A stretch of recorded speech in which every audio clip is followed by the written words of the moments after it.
اچھا اویس بھائی، کبھی ایسا ہوا ہو کہ کسی نے آپ کو دکھ دیا ہو، پریشان کر دیا ہو، اور دکھ بھی ایسا آپ کسی کو بتا نہیں سکتے، سنا نہیں سکتے، آپ دربار رسالت میں پہنچ گئے ہوں؟ کیونکہ ہم بھی دیکھتے ہیں، اکثریت لوگوں کو بھی پتہ ہے جی کہ مکہ المکرمہ جو ہے وہ شہر ہے جہاں پر لوگ دکھ سناتے ہیں، مدینہ منورہ میں دکھ بانٹے جاتے ہیں، مدینہ منورہ میں دکھ بانٹے جاتے ہیں. تو کبھی ایسا واقعہ پیش آیا ہو؟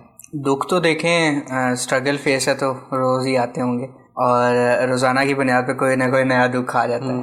میرا تھوڑا نرم مزاج ہے، چھوٹی سی بات کو دل پہ لے لینا، تو وہ تو میں روزانہ کا معمول ہے. میں تقریباً لیٹ نائٹ حرم لازمی جاتا ہوں، کوشش کرتا ہوں لیٹ نائٹ جاؤں، دن میں تھوڑا پاسبل نہیں ہوتا، تو لیٹ نائٹ میں لازمی جاتا ہوں حرم شریف، اور وہاں جا کے پھر اللہ تبارک و تعالیٰ سے حضور کی بارگاہ میں سناتا رہتا ہوں، یہ کیوں نہیں ہوا، یہ کیا ہوا، اس طرح کیوں نہیں ہوا، یہ کیوں ہوا، فلاں نے یہ کیوں بات کر دی، فلاں نے یہ کیوں کی، میرے ساتھ ہی ایسا کیوں ہوتا ہے.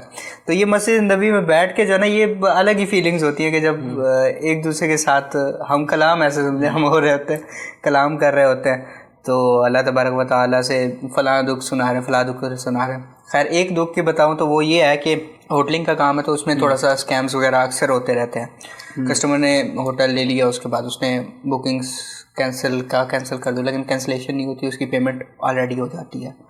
تو اس پہ جو ہے نا تقریباً کوئی 10,000 ریال کا تھا. اب پریشانی کے عالم میں یہ تھا کہ رات تہجد ٹائم میں پہنچ گیا 3-3:30 بجے حرم شریف مسجد نبی، چھوٹی مسجد نبی شریف میں بیٹھ کے رو رہا ہوں، فریاد کر رہا ہوں، یہ کر رہا ہوں، یہ کیوں ہوا، ایسا کیوں ہوا، کس طرح پے کروں گا، کوئی پتہ نہیں ہے. اسٹارٹنگ کا بتا رہا ہوں. تو ایسا ہوا کہ مسجد نبی میں فجر کی نماز ادا کی، اس کے بعد میں جیسے ہی نکلا فجر کے بعد، ایک دوست ہے میرے باہر آؤٹ آف کنٹری رہتے ہیں، ان سے رابطہ ہوا اسنیپ چیٹ پہ.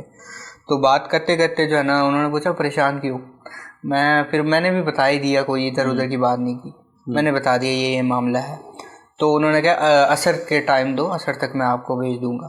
میں نے ان کو منع بھی کیا، لیکن منع کرنے کے باوجود ان کے پاس میرا اکاؤنٹ تھا تو انہوں نے بھیج دیا. صحیح. تو عصر اور مغرب کے درمیان وہ پیمنٹ آ گئی. تو اس طرح دیکھیں وہاں بیٹھ کے فریاد کرنے کا یہ فائدہ ہے کہ فوراً سنی جاتی ہے. ایسا ہی ہے. اور پھر یہ تو در ہی ایسے جہاں سے کوئی خالی ہاتھ ہی نہیں.